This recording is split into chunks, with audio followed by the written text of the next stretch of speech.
Hi guys! Welcome back again to my channel, and for today's video, I will give you my final review for our Hello Glow Blemish Miracle Set, which is yung AHA and BHA nila. I'll give you a quick tip kung paano ko siya ginagamit sa umaga, paano ko siya ginagamit sa gabi. Since it's a final review, I will give you the journey pictures na nangyari sa aking face. So, let's start! So, by the way, bago tayo dumako sa specific journey pictures ko, ito po pala yung aking before usage. So, makikita nyo yung bumps ng redness ng naiwan na pimple or yung parang tutubo pa lang na pimple sa side ng aking face. So, dyan kasi ako nag-base kung talagang magiging effective ba talaga yung product na to. Kasi, yung after picture niya, makikita nyo later on kung effective ba talaga siya or hindi. Lahat ng pictures is nandito, guys. And side by side ng face ang ipapakita ko sa inyo. So, sa day 1, first usage ko is ito. Ang nakita ko dito is parang may papatubo kasing pimple dyan. Kung makikita nyo naman sa before picture, meron dyan parang gustong tumubo na pimples pero hindi siya natuloy. Doon sa first usage ko is nakita ko nawala siya. Parang nawala yung umbok pero andun pa rin yung redness. Etong second day, nakikita ko pa rin yung marka. Syempre yung redness kapag nasa gabi yan, makikita mo yung mark sa face mo, 'di ba? So, hindi naman siya talaga literally mawawala agad-agad sa paggamit mo ng first to second time usage. Meron ka lang mapapansin na changes. Ang nakita ko nga dyan is yung bump na pimples. Hindi siya tumuloy, which is good kasi syempre, naiwasan ang pagtubo ng malaking pimples natin dyan. And also pala, napansin ko lang na parang nagkaroon ako dito sa nose area ko ng dalawang tigyawat. Actually, meron siyang zit or yung parang nana. Pero maliit lang siya eh. Siguro dahil nagdi-detoxify or dahil kakagamit ko lang neto, so naninibago yung skin ko. But it's okay. Like, tinuloy ko pa rin naman siya, guys. Okay, guys. So, punta na tayo sa third day of usage ko. So, sa makikita nyo, guys, dito sa picture, hindi na tumuloy yung bumps ng redness ko, which is nakakatuwa kasi napigilan niya ang pagtubo ng malaking bumps dito. And also, na-ease niya na yung nandito sa part ng nose ko na papatubong pimples. Yung maliit lang naman, so unti-unti niyang natatanggal. And then, sa fourth day, ayan, makikita niyo na may marks pa din ng red, pero hindi na siya ganun super red na red. Alam mo yung nag-i-ease na yung pagka-red niya. Hindi na siya shocking tignan. And then, yung sa nose area ko, andyan pa rin, pero parang unti-unti siyang nawawala. Dalawa kasi yan eh. So, yung unang part dito is pawala na talaga siya. And then, yung sa second part dito is andyan pa rin, pero wala na yung nana. Punta na tayo sa fifth day. Is makikita nyo, parang pinkish na lang yung lumalabas na mark, imbis na red. Nawala na yung dalawang zit, kumbaga dalawang pimples dito sa aking nose area, which is very good. Akala ko talaga nung una is parang magpo-purging ako dito kasi bago siya, lumabas kagad yung mga pimple na hindi ko inaakala. So, sa 6th day, makikita natin na the blemish itself, hindi pa naman yan agad-agad na matatanggal. Kasi guys, paggamit ng product, make sure na tuloy-tuloy, continuous until maubo siya. Sa picture na yan, makikita nyo na may mark pa din. Pero at the same time is smoothen out na siya. Kumbaga, kahit hawakan nyo yung mark na yan, hindi siya matigas. So, ibig sabihin, wala siyang laman sa loob. Mabilis siyang mag-fade kung gagamit ka ng mga products na talagang pampa-whitening ng mark. Pero sa ngayon kasi, is tina-try out natin yung mismong set, like yung whole set, kung ano mangyayari. And na-smoothen out niya na rin yung kabilang side ng face ko, which is good. So, ngayon, punta tayo sa 7th day. So, yan, literally, bago ako maligo niya, nagpicture ako. Kita mo na nandiyan pa rin yung blemish, pero medyo pinkish shine na siya. Yung sa kabilang face ko ng 7th day niya yan, medyo smoothen out na rin siya. Parang naboblurred na yung mga mark. So, dito sa pang 8th day natin, guys, nakakatuwa kasi yung pinkish niya, pa-fade away na siya. Pero andyan pa din. Hindi yan literally na isang magic mawawala siya agad, okay? Continuous using of the product is the key. Punta na tayo sa ating 9th day. Pero, unahin muna natin yung sa dito, yung kabilang face ko. Okay na siya, na-smoothen out na siya. Nagfe-fade na yung papatubong mark doon sa yawat, nawawala na siya. And at the same time, guys, yung pinkish blemish is parang pa-fade na rin. Tapos, may napansin naman ako sa kabilang side ng face ko Parang nagkaroon ako ng pimple dito. Yung parang papatubong pimple sa area dito, guys. It's okay kasi siguro sabi ko kasama to sa process eh. So, tingnan natin kung talagang dadami siya or hindi. So, pinabayaan ko lang. Ginamit ko pa rin yung specific product, guys. Sa 10th day, dito sa kabilang side ng face ko, meron akong napansin na parang maliit na tuldok na parang papatubong pimples. Yung parang little bump. Isa lang naman siya sa may upper area ng mark dito sa face ko. Tapos sa kabilang side, nakakatuwa kasi na-ease out niya yung bumps, yung papatubong pimple sana dito sa aking parang cheekbone area. Which is good na hindi tumuloy. Sa 11th day, parang naging kagat nga ng lamok yung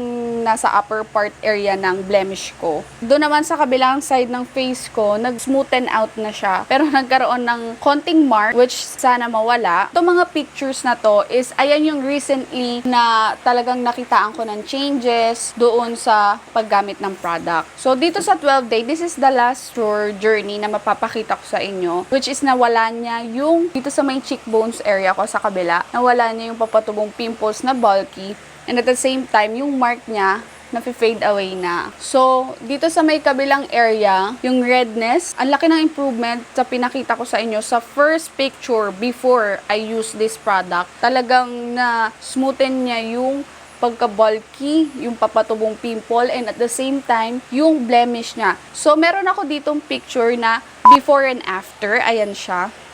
Like, ito yung before and after ko siyang gamitin.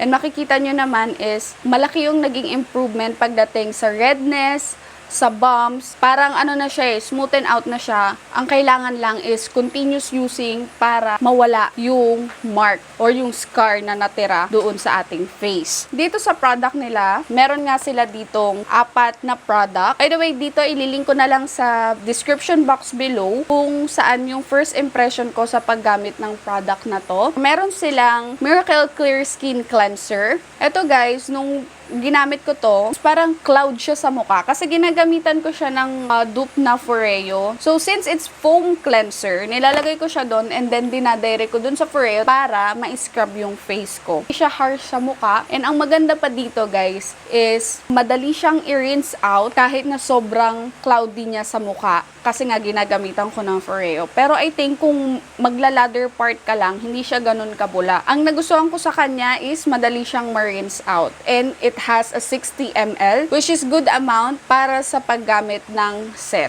So, yun, maganda na naka-tube siya, hygienic. So, second one, okay din sa aking paggamit is yung kanilang Miracle Pore Control Toner. Ang maganda dito, it's alcohol-free. Ang unang paggamit ko nito, akala ko may serum na kasama yung toner kasi it glides smoothly on my face. Gamit ko nito guys is hindi ko siya ginagamitan ng cotton pad kasi ayokong masayang yung mismong product. So, ang ginagamit ko lang is yung hands ko, tapos nagugas lang ako ng kamay. Tapos, ito, parang dinadump-dump ko lang siya sa face ko para ma-absorb. It has a 65 ml. Which is, madami-dami siya sa mga nakita kong set for the toner. And, ang maganda pa dito, makikita nyo sa each product kung para saan sila. Katulad netong kanilang toner, maintains the skin pH level. Nasabi ko yan sa first impression ko, lahat ng mga indication nila, kaya make sure to check that out para malaman nyo. So, next one is itong kanilang Miracle Acne Corrector Serum. It has 15 ml. Ang napansin ko lang dito guys is gel type na serum. So, hindi siya agad na tutuyo. I mean, hindi kagad siya na-absorb ng ating face kasi nga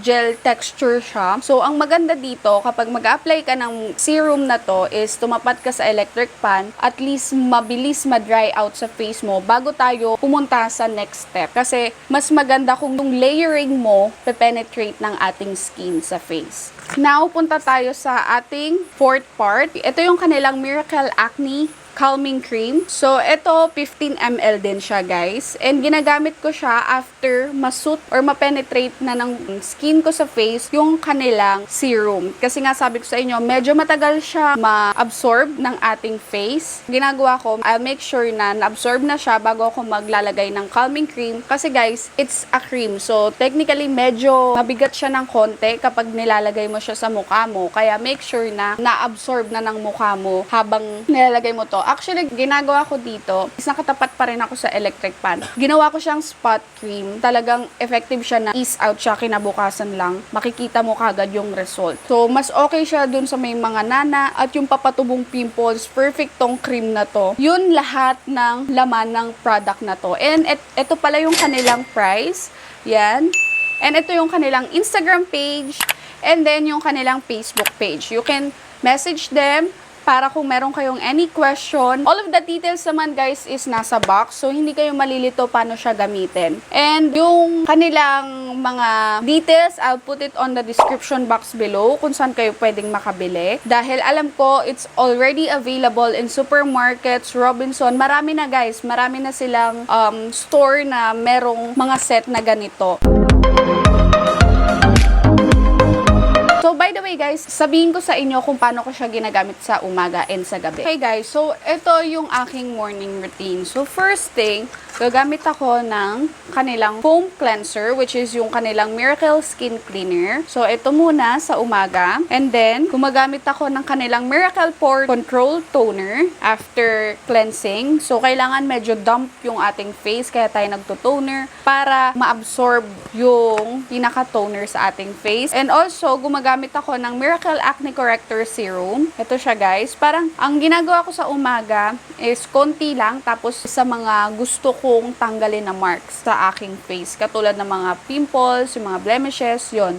Nilalagyan ko yun ito sa umaga. Gumagamit ako ng Rose Water Soothing Gel nila. Sa Hello Glow din to guys. And then ginagamit ko siya sa umaga lang. And hindi ko rin ginagamit yung calming cream nila sa umaga kasi medyo heavy yon and mapagpapawisan lang ako sa umaga. Kaya mas gusto ko yung kanilang Rose Water Soothing Gel with hyaluronic acid. Magkakaroon din ako ng review for this product para malaman nyo rin kung ano yung thought ko sa paggamit ng product na to. So ngayon, sa gabi naman, gagamitin ko siya lahat. Itong product na to na naka-include dito sa mismong box nila. So gagamit tayo ng foaming cleanser, toner, serum, and then yung cream nila. Yun naman yung paggamit ko ng skincare nila sa gabi. So, yun lang yung tip ko kung paano ko siya ginagamit sa umaga and sa gabi. So, guys, kung nagustuhan mo ang ating review for today, make sure to like this video, comment down below if you have any question, and also don't forget to subscribe on my channel down there, and also click the notification bell para maging up-to-date ka whenever I upload videos on my YouTube channel. So, thank you guys for watching. Have a good day. Bye now! I try to find someone who's me and knows how I feel.